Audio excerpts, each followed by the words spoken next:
Hi, Pixie here. I'm going to talk about how to make credits in Star Wars The Old Republic in 2021 from patch 6.3 onwards. So as a quick rundown of all the different ways to make credits, run the Grade 11 Lockbox Slicing mission on a level 50 companion off the radar. Run around the lake on Onderon and farm the scavenging, bioanalysis, and archaeology materials there. Complete your Conquest on level 71 plus characters and sell the solid resource matrices. Deconstruct level 300 plus gear. Run crew skill missions on all of your characters' companions. The most lucrative being archaeology, bioanalysis, scavenging, and underworld trading. Use cartel coins to get cartel items and sell those on the GTN. The most efficient probably being the hypercrates and the black dye. You can get these cartel coins through the Galactic Seasons if you are subscribed. Lastly is through crafting.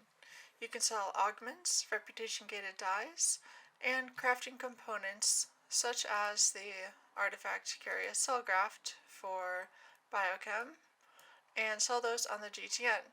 Important to note is your companion's level does influence how fast they craft and the critical rate. Most of your profits will come from getting criticals on the crafting because the material cost is fairly high. Be aware that when you craft and sell materials, that the material cost does not exceed what you're selling it for. Let's take a deeper look at each one of these methods. The first one is slicing. This is the most free-to-play friendly and the one I would recommend that pretty much everyone do. It's very easy, it takes little effort, and you can just run the missions in the background. It only requires one crew skill slot as well as one companion to run missions. Once you finish your starter planet and head to the fleet, you'll be able to come to the stronghold and crew skill section of the fleet and pick up the slicing crew skill. You want to be running the missions until you get to 600, at which time you can talk to your trainer and pay 250,000 credits to unlock up to 700. At that point, continue leveling up until you unlock the Grade 11 Lockbox mission called Off the Radar. So, once you have slicing leveled up high enough, you should have access to that Off the Radar mission. Your next goal is to level your companion up to influence level 50, which is the maximum. This will increase their critical rate as well as the time it takes to complete the mission. Although it says plus 75% critical rate, 75% is not the actual critical rate that you will experience. Both me and another guildmate of mine tested this independently and both came to the same critical rate of about 38%. So that is the rate that you will get criticals on a level 50 influence companion on this mission specifically. We're not sure if that applies to crafting and other missions. I'll post a link in the description of a video on how to level up your companions, but I'll go over the easiest and cheapest way to do so. When you run the Off the Radar mission, you will bring back either 1 or 3 Grade 11 Slicer's case. If you get a critical, you'll bring back 3, if not 1. If you get a critical, you'll additionally bring back 1 mission discovery item for Grade 11. And that will be a one-time use wealthy mission that you can unlock, and then you will have access to it at the bottom of the list of your whatever crew skill it was for. So I just activated the archaeology wealthy mission, and that will bring back legendary embers when I send my companion on that mission. Again, for that mission, you want to make sure you have a high level companion so they finish it quickly, as well as have a higher chance of getting a critical on that mission. If you don't have a high enough level companion to do so, or you don't have the appropriate crew skill, you can also sell the missions on the Galactic Trade Network for a pretty good price. Inside the Grade 11 Slicer's case is some credits as well as some scrap, including the scrap Jawa junk. In the Cartel Bazaar section on the fleet, which is the north side elevator, for Imperial it is on the south side. You can go to these Jawas here, and you can exchange the green materials for the blues, and then the blues for the purples. The cheapest way to level up companions is by using that purple Jawa junk to buy armor maintenance gifts for your companions. And you'll need a couple hundred of these to give them to your companion, and it will level them up. This only works for certain droid companions. Additionally, I would heavily recommend getting the Legacy Unlocks, which boosts the amount of influence you get from gifts, as well as the one that reduces the amount of time it takes to give them gifts. So in essence, that's what slicing is all about. You want to run off the radar missions as frequently as possible, every 7 minutes, so I'd get this slicing skill on your main character that you play the most, so you can constantly run it in the background. You will accrue over time these wealthy grade 11 missions. You can either send them to characters with the appropriate crew skills and run those missions. Those missions will bring back legendary embers as well as materials which you can sell for a high price, or you can sell the missions themselves on the Galactic Trade Network.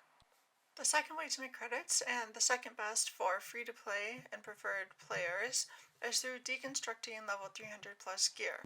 Once you get to the Alliance Under Siege storyline, you should automatically receive item rating 270 gear. You can check your item rating in the character tab under item rating here. You can complete flashpoints, operations, and uprisings to get higher rated gear. The gear that you will get is based on the current item rating gear that you have equipped. So once you get higher item level gear, equip it immediately, and so your next gear that drops will be around the same level, and keep doing that until you reach 306, which is the maximum. At that point, pretty much all the gear that will drop will be 300 plus, and any gear that you deconstruct that is 300 plus will have a chance of bringing back a legendary ember. As an example, I got all of this gear from running one veteran flashpoint. In the activity finder, you can see that veteran flashpoints come with this flashpoint equipment crate, which gives you extra pieces of gear. And when you level up after you're already 70, every 160,000 renown points, you get a renown crate, which gives you even more gear. There's also daily rewards for master flashpoints and story mode operations, which you can do. But you'll get most of the gear just from killing the bosses in the flashpoints or operations themselves. You'll also get gear from the Conquest rewards. If you're level 71 plus, you'll see that there's a Conquest equipment crate. Very similar, it'll give you more pieces of gear. So I finished equipping my gear, which was in my bank, so my item rating is 306 for when I open these crates. So this crate gave me 4 pieces, and the renown cash, for me personally, I always claim it because then I get the chance to deconstruct. And if you want to keep any of it, definitely do so. Otherwise, you can just deconstruct it. So I'll deconstruct all of this gear here. And when you deconstruct, you'll get some tech fragments, as well as the possibility of getting a legendary ember. These legendary embers will be in your materials inventory, so click materials. You can go to miscellaneous and go down to legendary ember. You can bring those to your inventory, and then you can go sell them on the Galactic Trade Network. Each one sells for around 500,000 or more. The third way to make credits is through Conquest. This is also the third best for free-to-play and preferred players. When you open up your mission log, you can go to the Conquest tab, and your goal for each week, resets every Tuesday, is to get 50,000 Conquest points. You get those points by completing Conquest objectives, which are a massive list here. These are shared between all of your characters, so you cannot complete 2 of the same daily objectives per day on different characters. You get different rewards based on your level, so I, as level 75, have been the level 71 plus tier. So that gives me access to the equipment crate, which I can then deconstruct, as well as the solid resource matrix, which is the most notable item here. In addition to these rewards, you also get weekly guild rewards if your guild completes its guild-wide conquest objective. This is based on the guild of the planet you are invading, which will change the amount of rewards you receive. So if your guild is invading a large yield planet, and you complete your personal conquest and are level 71 plus, you will get 8 solid resource matrices. Similar to the embers, you can find them in the miscellaneous tab, materials inventory, and for these items they sell at around 200,000 plus each. Lastly, I will note that when you unlock strongholds and the area and the rooms within them, you get a stronghold bonus up to 150%, which increases the amount of conquest points you earn. This will help you complete conquest, especially if you have multiple characters. So completing conquest on multiple characters per week is definitely recommended, as you can make millions per character per week, as well as it gives you tech fragments, more gear to level your gear rating up, and solid resource matrices if you want to craft or if you just want to sell them.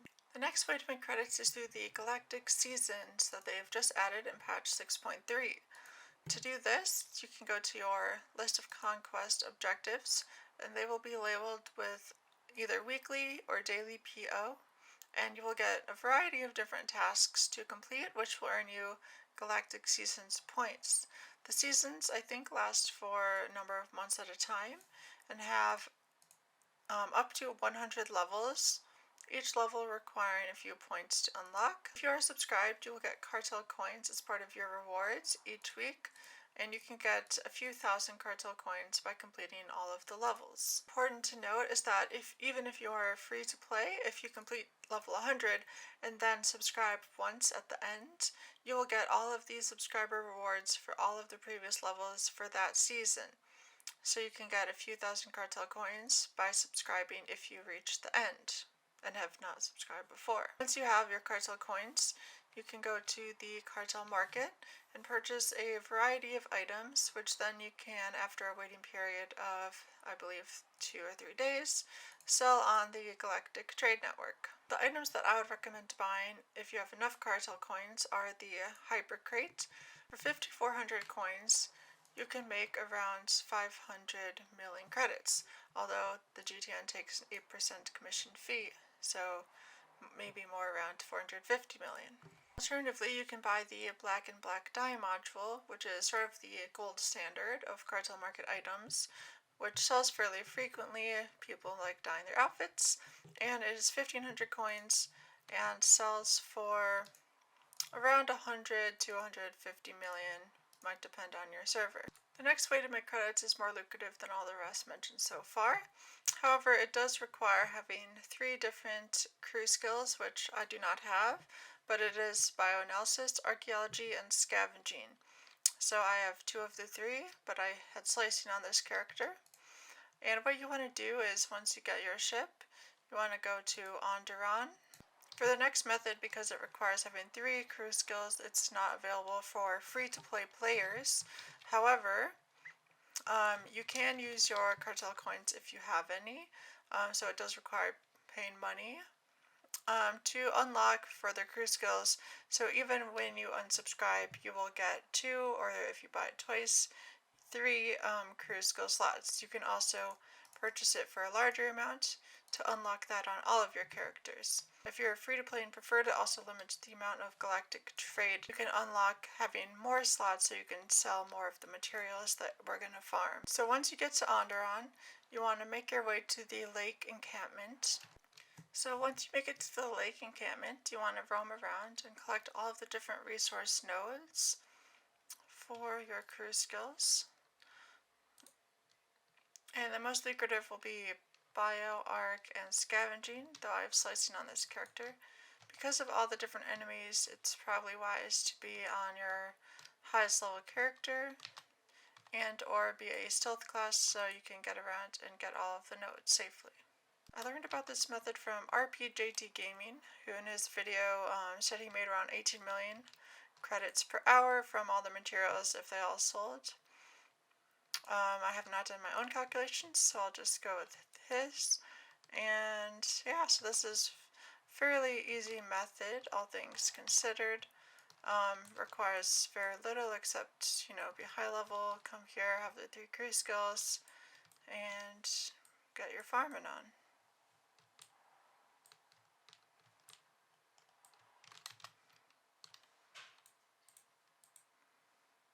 The last method I'm going to talk about is by far the most lucrative, however it requires the most difficult setup and is heavily benefited by being a subscriber. This method requires you to basically just run all of your crew missions on as many characters as possible.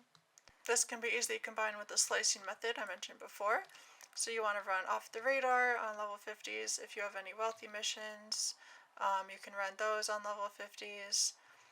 And the rest of your companions can just run whatever other missions you have to get as many materials as possible.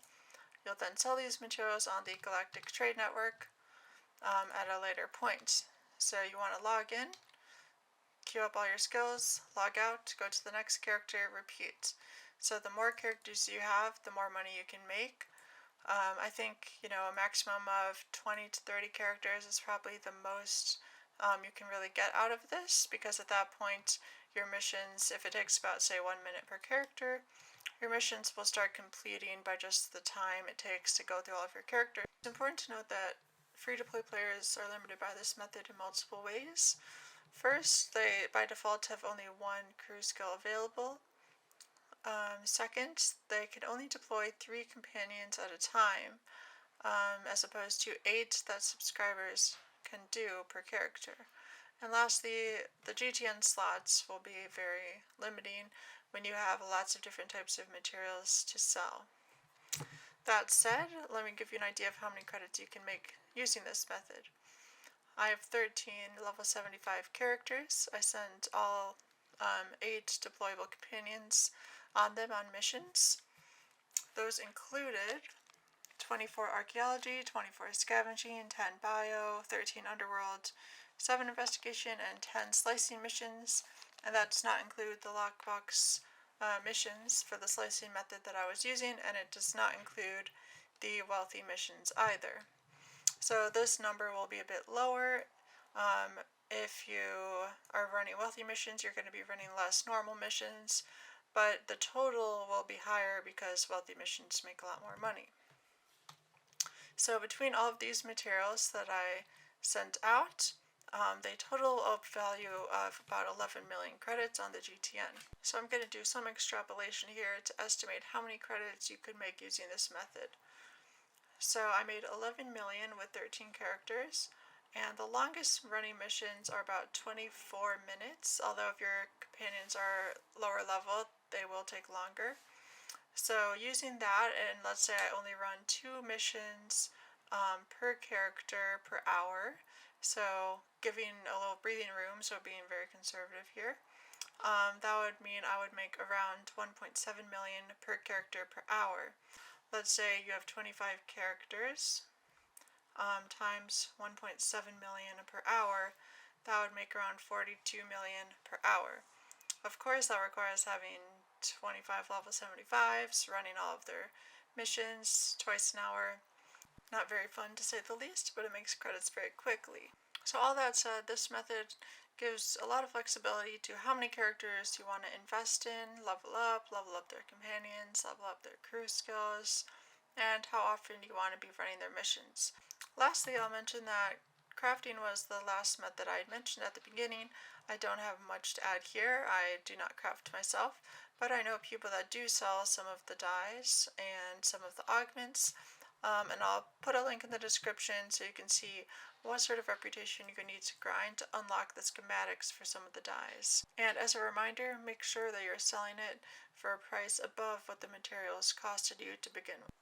I hope this video was helpful. If you have any comments, questions, or other ways that you make credits in the game, please let me know in the comment section below. Thanks, and have a great day.